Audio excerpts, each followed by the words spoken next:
ইমাম সাহেবরা যদি কোনো কারো পক্ষে ভোট চায় তো ওরে বাইন্দা পিটায়া তারপরে আমাদেরকে খবর দিবা। ওই ইমাম সাহেব বাইন্দা ফেলাবেন, একদম বেনামদার বাইন্দা ফেলাবেন। যদি আমরা না পারেন, আমাদের নেতা কর্মীরা যারা আছেন তাদেরকে বলবেন, প্রয়োজন আমাকে বলবেন, কাজল ভাইকে বলবেন, আতাউর ভাইকে বলবেন, বাইন্দা হাত বাইন্দা পুলিশে দেবেন। ইমাম সাহেবদেরকে আমরাও বেগায়রত, আমাদেরও গায়রত নাই, আমাদেরও গায়রত নাই, আত্মমর্যাদা নাই, আমাদেরও ফখর নাই, গৌরব নাই। নাইলে আমাদের উচিত সব মসজিদ কমিটির হাওলা করে দিয়া সভাপতিরে বলা তুই জুমা পড়াবি, সেক্রেটারিরে বলবে তুই ফজর আর এশা পড়াবি, কোষাধ্যক্ষকে বলবে তুই আসর আর মাগরিব পড়াবি, বাকি কমিটিকে বলবে বাক্যরা চোহর পড়াবি, আমরা পড়াবো না। ক্ষুদায় আওয়াজ না, ক্ষুদায় কি হবে? মৃত্যুই হবে। নাইলে রিক্সাই চালাবো, নাইলে রোজা রেখে এক বেলাই খাবো। সবার ভিতরে দাঁড়ায় বলতেছে বাংলাদেশের সরকার কোথায় থাকে, বাংলাদেশের প্রশাসন কোথায় থাকে? ওদের কানে কি ঢোকে না? ওরা কি চোখ দিয়ে দেখে না? একজন ইমামকে বলতেছে খবর দিবা বাইন্দা পিটায়া, আমাদেরকে খবর দিবা, আমাকে খবর দিবা, আমার লোককে খবর দিবা। এটা কোনো কথা? আবার বলে বাক স্বাধীনতা। বিবেক কি এতটুকুই হারা? ওই ইমামের কি বংশবলী নাই? ওর কি মা বাবা নাই? ওর কি আত্মীয় স্বজন নাই? ও কি এলিয়ন যে আকাশ থেকে আসছে আকাশে চলে যাবে? ওর এই সমাজে কেউ নাই। আকল পড়লে বলে এরকমই পড়ে, পায়ে হাত দিয়া বলি রাগ হয়েন না। আজকে দেখার পরের থেকেই পুরো জিনিসই চেঞ্জ হয়ে গেছে আমার সমাজে। এটা যে সমাজের ওলামায়ে কেরাম হেফজোখানা 40,000 হেফজোখানার কারণে বলি আমি আমার সরকারকে অনলি ফর ট্রাই, পরীক্ষামূলক 1 বৎসর হেফজোখানা বন্ধ করা দেখ, আর ওলামারা 1 বৎসর পড়া বন্ধ করা দেখ, দেখি এই মাটির পরিস্থিতি আল্লাহ কি করে। 40,000 হেফজোখানা সুবে সাদেক হওয়ার 1 ঘন্টা আগে ওঠে, লাল সবুজের পরিধিটাকে আধ্যাত্মিক চাদর, সুরক্ষার চাদর দিয়া ঢাকে, তারপরে কোরআন পড়তে শুরু করে, যার কারণে এই জমিন নড়ে চড়ে পড়ে না। নাইলে সারা দুনিয়া তো করোনার সময় বলছিল সবচেয়ে বেশি বিপর্যয় বাংলাদেশে হবে, সবচেয়ে কম বিপর্যয় সারা দুনিয়ার ভিতরে বাংলাদেশে হয়েছে। হুজুররা অনলাইনে হেফজো জারি রাখছে, জিজ্ঞাসা করেন, ছাত্রদেরকে অনলাইনে পড়াইছে, মোবাইল নিয়ে পড়াইছে, কিন্তু পড়া বন্ধ রাখে নাই। হুজুররা জানে এই সবুজের লাল সবুজের আধ্যাত্মিকের চাদর যদি আমরা উঠায়া ফেলি তো বিপর্যয় হবেই হবে। নাইলে 21 তারিখে আমি 7.8 ভূমিকম্প দেখছি। আমি জাপানে দুইবার গেছি, দুইবার ভূমিকম্প দেখছি, কিন্তু 21 তারিখের ঝটকা আমার জীবনে দেখি নাই। কিন্তু আমার সরকার কি পুরা বলে এটা 5.7 ছিল, আমার তো মনে হয় এটা 10-এর উপরে ছিল। আমি তো জীবনে এত বড় ঝটকা দেখি না। আমি জাপানে 2বার গেছি, 2বার, 5-এ আর 15-তে। আমি ওইখানে দুইবার ভূমিকম্প দেখছি, কিন্তু এরকম ঝটকা দেখি নাই। 7.8 ঝটকা দেখছি আমি, কিন্তু আমি ওই দিন খবরই পেই নাই। আমি নামাজে ছিলাম, খবরই পেই নাই যে 7.8 আমার উপর দিয়ে চলে গেছে। কিন্তু 11:15টায় যে ঝটকা লাগছে আমার জীবনে আমি দেখি নাই। কিন্তু বাংলাদেশে বিপর্যয় যতটুকু হওয়ার কথা ছিল অতটুকু হয় নাই। এটাকে বিপর্যয় বলে না। বাইচা আছে এই হেফজোখানার গুলোর কারণে, বাইচা আছে এই আলেম ওলামার রাত্রের চোখের পানির কারণে। আপনাদের সিসি ক্যামেরা কি আমাদের ঘরে আছে?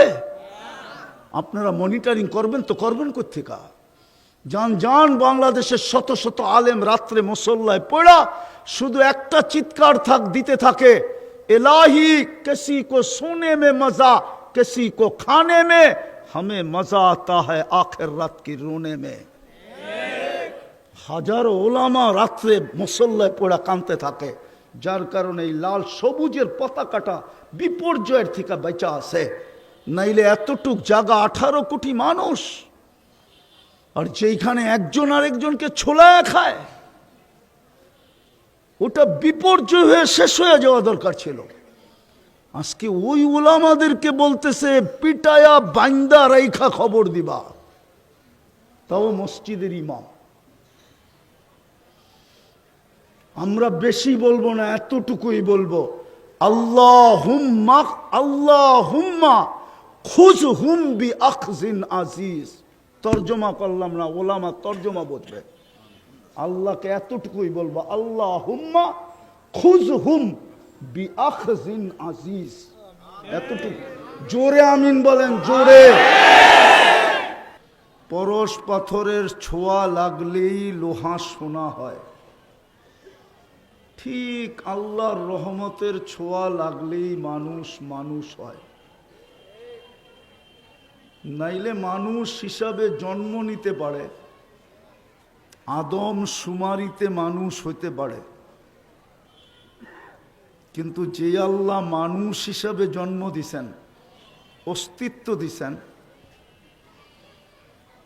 এবং সিস্টেমের বহির্ভূত অস্তিত্ব দিছেন, পুরা সৃষ্টিকে আল্লাহ অস্তিত্ব দিছেন 2 অক্ষর দিয়া, কুন ফাকান।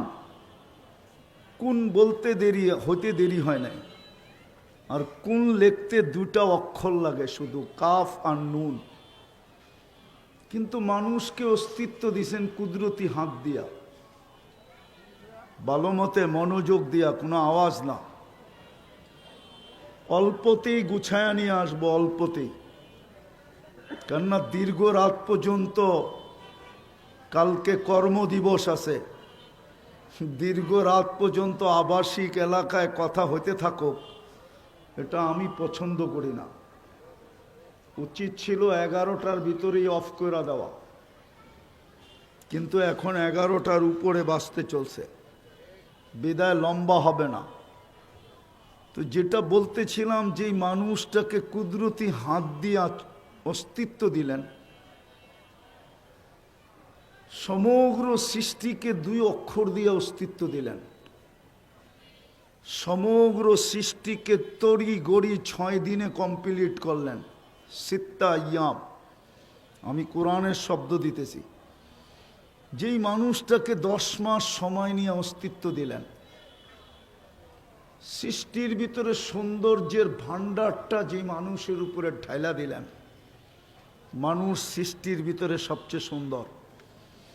নাইলে মিশরের মেয়েদের কথাই সত্য হতো। ইউসুফ আলাইহিস ইসলামের সৌন্দর্য দেখা যারা হাত কাটার পরে উক্তি করছিলেন, মা হাশা লিল্লাহি হাদা বাশার, এটা মানুষ হইতেই পারে না। নিজেদেরই আপোষের জবাব ছিল, ইনহাদা ইল্লা মালাকুন কারিম, এটা ফেরেশতা হবে। আল্লাহ বলে ফেরেশতা এত সুন্দর হয় না, মানুষই এরকম সুন্দর হয়। যাকে সৃষ্টির ভিতরে সবচেয়ে সৌন্দর্য দিলেন, সৃষ্টির ভিতরে সবচেয়ে সুন্দর গঠন দিলেন, মানুষের চেয়ে সুন্দর গঠন কোনো সৃষ্টির নাই। মানুষই একমাত্র সৃষ্টির ভিতরে সবচেয়ে সুন্দর গঠনের অধিকারী। নাইলে আল্লাহ 4 কসম খায়া কেন বুঝাবেন? 3 ওয়াসাইতুন ওয়া তুরি সিনিন ওয়া হাদাল বালাদিল আমিন লাকাদ খালাকনাল ইনসানা ফি আহসানি তাকওয়িম। আল্লাহ বলে, মানুষ তোমার চেয়ে সুন্দর গঠন কাউকে দেয় নাই। যেই মানুষটাকে আল্লাহ জমিনের আধিপত্য দিলেন, হুয়াল্লাযী খালাকা লাকুম মা ফিল আরদি জামিয়া, কোরআনে বলে মানুষ জমিনের আধিপত্যটা তোর জন্য, সবকিছু মানুষের জন্য তৈরি করলেন। শুধু আধিপত্য দিলেন না, সমগ্র সৃষ্টিকে যেই মানুষের অধীন করলেন, এমনকি ফেরেশতা পর্যন্ত মানুষের অধীন। যদি অধীন না হবে তাহলে হুজুররা কেন বলে মাগরিবের পরে ছুরায় হাসরের 3 আয়াত পড়লে ফজর পর্যন্ত 70,000 ফেরেশতা আপনার জন্য মাগফিরাতের দোয়া করতে থাকে? যদি মানুষের অধীন না হইতো কেন দোয়া করত? সমগ্র সৃষ্টিকে যার অধীন করলেন, সব সৃষ্টি কিন্তু মানুষের অধীন।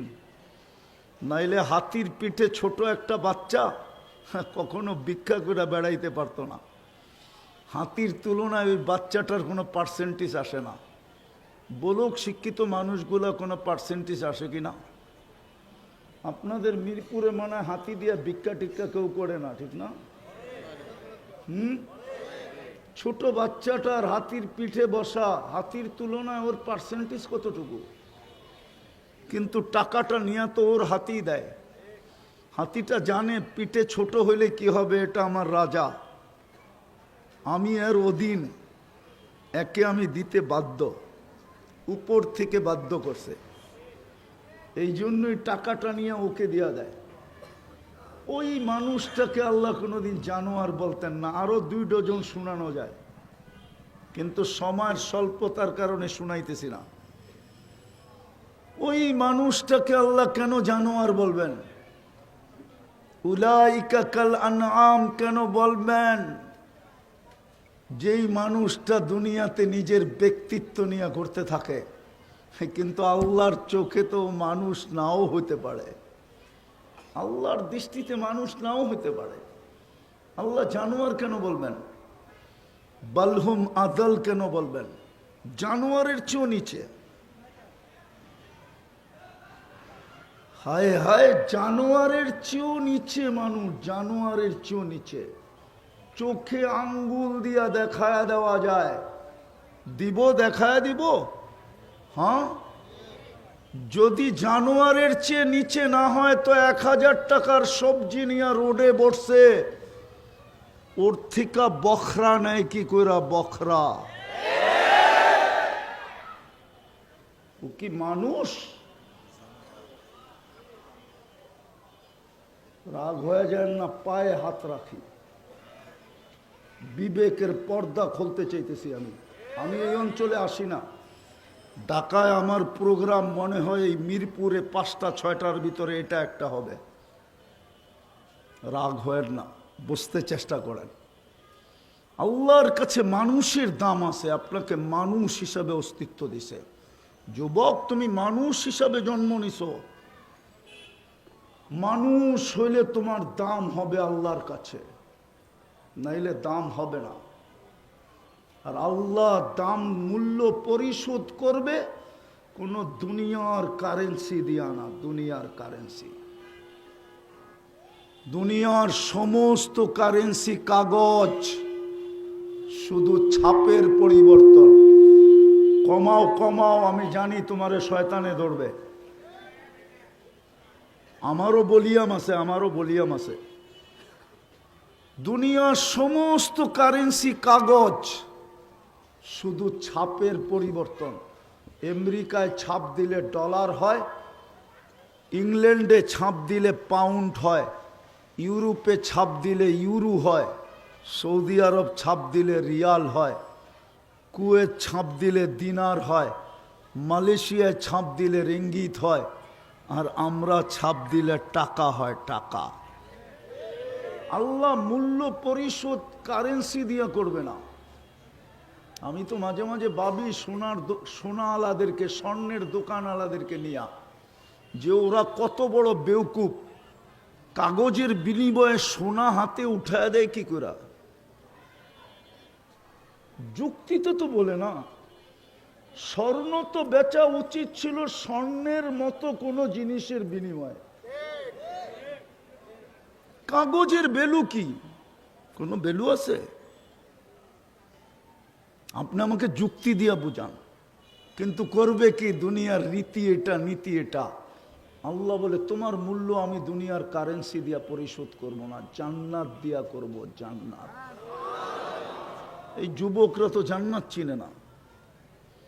ওদের চুলের স্টাইল তো বলে ওরা জান্নাত চিনে না, ওদের বেশভূষা বলে ওরা জান্নাত চিনে না।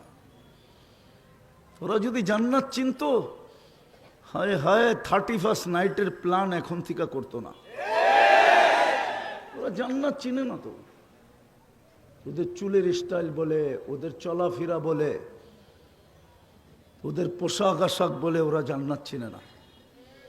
ওরা যদি জান্নাত না চিনতো তাহলে 14 তারিখের প্ল্যান এখন থেকে করতো না। 14 তারিখের প্ল্যান তো এখন থেকেই করতেছে, ঠিক না? না, বেশি রাগ হয়ে যাবে, আবার গাড়ি আবার আটকায়া দিবে, ঠিক না?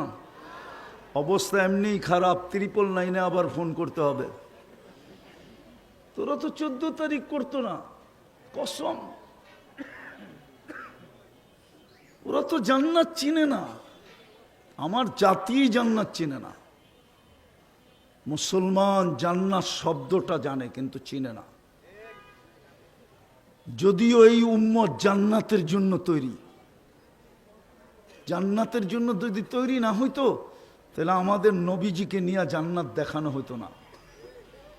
দুনিয়ার নিয়ম এটাই বলে, বাড়ি কমপ্লিট হয়ে যাওয়ার পরে মালিককে ডাকা হয় যে চাবি বুঝা নেন, ডিজাইন মতো হইল কিনা দেখা নেন। এটাই দুনিয়ার নিয়ম। মালিক আসে, ডিজাইন মতো হইল কিনা দেখে, যদি মনোপুত হয় তো চাবি বুঝা নেয়, তারপরে আর কারিগরের দায় দায়িত্ব থাকে না। আল্লাহ যেন বন্ধুকে ডাইকা নিয়া বলতেছে, বন্ধু জান্নাত তো আপনার জন্যই, আপনার উম্মতের জন্য রেডি, একটু দেখা ওকে করে দেওয়া যান। না, মনে হয় বুঝাইতে পারি না। একটু দেখা ওকে করে দেওয়া যান, নাইলে আরো তো কিতাবদারি 3 জন রসুল ছিলেন, আরো তো প্রথম সারির 4 জন রসুল ছিলেন, আরো তো 312 জন রসুল ছিলেন। টোটাল রসুল 313 জন আমাদের নবীজি সহ। কিন্তু কাউকে দেখাইলেন না, আমাদের নবীজিকে কেন দেখাইলেন? বুঝাইতে চাইলেন জান্নাত আপনার জন্য, আপনার উম্মতের জন্য রেডি, একটু ওকে করে দেওয়া যান।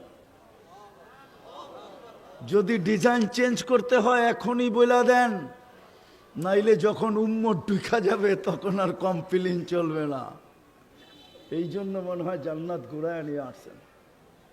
কিন্তু এই উম্মত তো জান্নাত চিনে না। আর মানুষ হইলেই তো মানুষ হয় না। যদি হইতো, আমি তো কোরআন দিয়ে দেখাইলাম, আল্লাহ কেন জানোয়ার বলবেন? এত প্রিয় পাত্রটাকে শুনবেন, শুনবেন, একটা শোনাবো। ফেরেশতাদের অভিমত ছিল বানায়েন না, জমিনে যা ঘটার তাই ঘটবে। আজকে চোখে দেখতেছেন না, জমিনে যা ঘটার তাই ঘটতেছে। যার যেমন খুশি তেমন ঘটাইতেছে, ঠিক না? সত্য তো? হ্যাঁ, নাইলে একটা ছেলেকে দিনের দুপুরে সমস্ত সবচেয়ে বড় চলমান রাস্তায় গুলি করে কি করে, আবার লাপাতা হয়ে যায় কি করে? ওটা কি জিন ছিল না ফেরেশতা ছিল? মানুষ মানুষ মানে কি করে? পিঁপড়া পর্যন্ত তো মারতে পারে না, ওর দিল কাইপা উঠা উচিত। কসম খোদার, মানুষ যখন মানুষ হয় তো মানুষ মারবে তো দূরের কথা, একটা পিঁপড়ার গতি রোধ করতে পারে না। জিজ্ঞাসা করেন ওলামাদেরকে। আল্লাহর রসুল বলছে তোর অধিকার নাই, একটা পিঁপড়ার গতি রোধ করবি। আমাদের হুসাইন আহমদ মাদানী রহমতুল্লাহ আলাইহি ছিলেন সারা বাংলাদেশের শীর্ষস্থানীয় আলেম যারা, সবার উস্তাদ, আমাদের দাদা উস্তাদ। উনি আসছিলেন হাটহাজারী মাদ্রাসায় আজ থেকে 30, 40, 50 বছর আগে।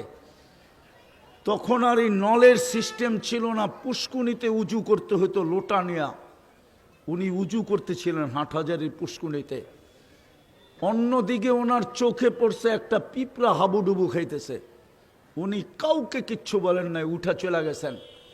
ওই দিক দিয়া পানিতে নামতে নামতে হাঁটু পানির পরে হাঁটু পানি পার হইয়া এই পর্যন্ত নেমে গেছেন, এই পর্যন্ত কোমর পানির কাছাকাছি চলে গেছেন, তারপরও নাগাল পাইতেছিলেন না। মেসওয়াক দিয়া পিঁপড়াকে উঠায় উপরে ছেড়া দিছেন। ওনার সমস্ত ছাত্ররা তখন বলছিল, হযরত আমাদেরকে বললেই তো পারতেন। বলে তোমাদের চোখে পড়ে নাই, পড়ছে আমার চোখে। বিদায় আল্লাহর হুকুম আমার উপরে ছিল, জলদি বাঁচা।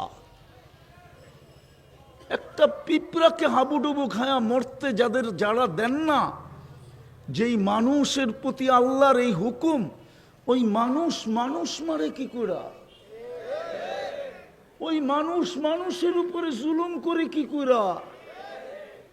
ওই মানুষকে রাতের অন্ধকারে ঠ্যাক দেয় কি করে? এগুলা কি মানুষ? আমার কথার শুরু এটাই, মানুষ হইলেই মানুষ হয় না। যদি হতো তাহলে মানুষকে আল্লাহ জানোয়ার বলতেন না। তো ফেরেশতাদের উক্তি ছিল বানায়েন না, গুণগান দরকার, আমরা যথেষ্ট, কিন্তু বানায় ফেলছেন। ফেরেশতাদের অনুরোধ ছিল ফাজা আল্লাহুমুদ দুনিয়া, মানুষকে দুনিয়া দিয়া দেন। আল্লাহ বলতেছিলেন আরেকটা যে আছে ওটা কাকে দিব? বলছে সেটা কি? বলে আখেরাত। ওইটা আমাদেরকে দিয়া দেন। আল্লাহর জবাব ছিল আউফাদ্দিলুকুম আলা মান খালাকতু বিয়াদিয়া, আমি তোমাদেরকে শ্রেষ্ঠত্ব দিব ওদের উপরে যাদেরকে আমি দস্তে কুদরত দিয়ে তৈরি করছি। ওয়াকাদ খালাকতুকুম বিআমরি, তোমাদেরকে তো আমি হুকুম দিয়ে তৈরি করছি।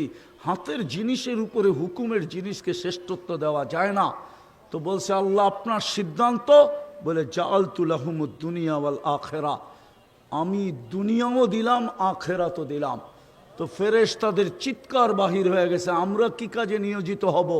তা আল্লাহ বলছে আনতুম তাবউন লাহুম, তোমরা মানুষের অধীন সেবা করবে। সেবা, যেই মানুষটা সেবা ফেরেশতা করে ওটা জানোয়ার বলে কি করে? বোঝা গেল আমার যেই কথা শুরু করছি ওইটাই সত্য, মানুষ হইলেই মানুষ হয় না। আজকে আমরা মানুষ, কিন্তু রং নাই। হায় হায় হায়। এই জন্য যুবকরা 14 তারিখে 2 ধরনের ফুল তালাশ করে, 2 ধরনের। হয়তো ঘ্রাণ আছে, আর নইলে ঘ্রাণ না থাকলেও কমসে কম কালার আছে। যদি ঘ্রাণ না থাকলো আর কালারও না থাকলো আর নিয়া গেল, তো জুতা দিব, জুতা স্যাক তো দিব লগে লগে জুতোও দিব, জুতা। ঠিক না? স্যাকও দিব, আবার কি এমনি তো স্যাক খাওয়া সব চেহারায় বলে আর কি। কেননা আমি তো অলিও না, আবার একবারে খালিও না। কিন্তু দুনিয়া ঘুরার তো একটা অভিজ্ঞতা আছে।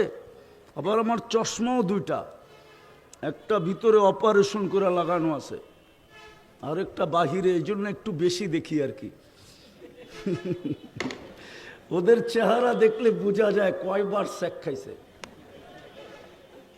আল্লাহ বলে মানুষ হইলে আমি কিনবো তোমাকে, নাইলে কিনবো না। মানুষ হইলেই মানুষ হয় না, রহমতের ছোঁয়া ছাড়া মানুষ হয় না। কিন্তু যদি প্রশ্ন করে রহমতের ছোঁয়া, রহমত তো কোনো বস্তু না, কোনো পদার্থ না, এটার ছোঁয়া আমার গায়ে লাগবে তো লাগবে কি করে? কি প্রশ্ন বুঝে আসতেছে? রহমত তো কোনো পদার্থ না, কোনো বস্তু না, আমার গায়ে ছোঁয়া লাগবে তো লাগবে কি করে? বুঝবো তো বুঝবো কি করে? তা আল্লাহ বলে রহমত তো বস্তু না, মেনা নিলাম। পদার্থ না, মেনা নিলাম। তো জিন্দা রহমত পাঠায় দিলাম। ওমা আরসালনাকা ইল্লা রহমাতাল লিল আলামিন, বন্ধুকে রহমত বানায় পাঠায় দিলাম, বাস্তব রহমত পাঠায় দিলাম। ওই বন্ধুর ছোঁয়া লাগতে দেরি, তুই সোনা হইতে দেরি হবে না। কিন্তু ওই বন্ধুর ছোঁয়া লাগাবে তো লাগাবে কে? সবাই তো খালি তেল মারে, তেল। ছোঁয়া তো লাগাইতে চায় না, শুধু বচন ভঙ্গি বুঝাইতে চায় আমাদেরকে, ছোঁয়া লাগাইতে চায় না। যুবক, তুমি যদি ছোঁয়া লাগাইতা তাহলে তোমার চুলের স্টাইল এরকম হতো না। আমি দুনিয়ার কোথাও তোমাদের চুলের স্টাইল পাই নাই। শোনালো ভালো করে, আমার শুধু তোমাদের উন্নত দুনিয়ার নিউজিল্যান্ড বাকি আছে, আর কোনো উন্নত দুনিয়া বাকি নেই। আর আলহামদুলিল্লাহ, আমি অহংকার করে বলতেছি না, উন্নত দুনিয়ায় যাইতে আমার বেশি কিছু লাগেও না, শুধু এয়ারপোর্ট যে টিকিট নিলেই হয়। আল্লাহ আমার জন্য ব্যবস্থা করে দিয়েছেন, যালিকা ফাদলুল্লাহ। আমি তোমাদের চুলের স্টাইল পাই নাই কোথাও, পরে ঘাটতে ঘাটতে পাইছি সব নেটের ভিতরে আছে, সব ডিজাইন নেটের থেকে স্ক্রিনশট নেওয়া, স্ক্রিনশট, ঠিক না? তারপরে যায় সেলুনে, সেলুনওয়ালা ডিজাইন দেখে দাম হাঁকায়, 500, 700, 2000 পর্যন্ত হাঁকায়। আর ঈদের রাত হলে তো কোনো কথাই নেই, ঠিক না? কোন দিন জানি সেলুনওয়ালারা পুরা মিরপুরওয়ালাদেরকে বলে, কিনা ফেলমু বাইর, কয় টাকা লাগবো ক। যেইভাবে ওরা চুলের টাকা দিতেছে, কোন দিন জানি সেলুনওয়ালারা বইলা ফেলে, যেই দোকানে ভাড়া থাকে ওই দোকানের মালিক না পুরা বিল্ডিংকেই বলে, কয় টাকা লাগবো বল, ছাড় বিল্ডিং, আমি কিনা নিব। কি সত্য তো? খোদার কসম, মানুষ হইলে কিনবে। কি দিয়া? কি দিয়া কিনবে? কি দিয়া? আরে জোরে বলো। জান্নাত চিনো? গুগলে আছে না জান্নাত? গুগলে একটা জান্নাত আছে, ঢাকা সিলেট হাইওয়েতে বৈরপে একটা জান্নাত হোটেল আছে, জান্নাত হোটেল, ওটা গুগলে আছে। এখন সার্চ দিবা, ওটা সর্বপ্রথম ওটা আসবে। আমরা হাইওয়েতে থাকি তো, বাংলাদেশ চষা বেড়াই, আমরা জানি কোন কোন জায়গায় জান্নাত। আর যদি মিরপুরে কারো হাই লেভেলের বাড়ি থাকে আর ওইটার সামনে যদি নেম প্লেট থাকে জান্নাত ভিলা, তাইলে ওইটাও গুগলে থাকতে পারে, কিন্তু আসল জান্নাত গুগলে নাই, আমরা চিনিও না। ওই জান্নাত দিয়া কিনবে যদি আমায় মুহাম্মদুর রাসূলুল্লাহ, যিনি রহমাতুল্লিল আলামিন, ওনার রঙে যদি আমি রঙিন হতে পারি, ওনার আদর্শে যদি আদর্শবান হতে পারি, ওনার জীবন বিধান যদি আমার জীবন বিধান হয়, ওনার রঙে যদি রঙিন হতে পারি, ওনার স্টাইলে যদি আমার জীবনটা হয়, তাইলে আল্লাহ জান্নাত দিয়া কিনবে, জান্নাত।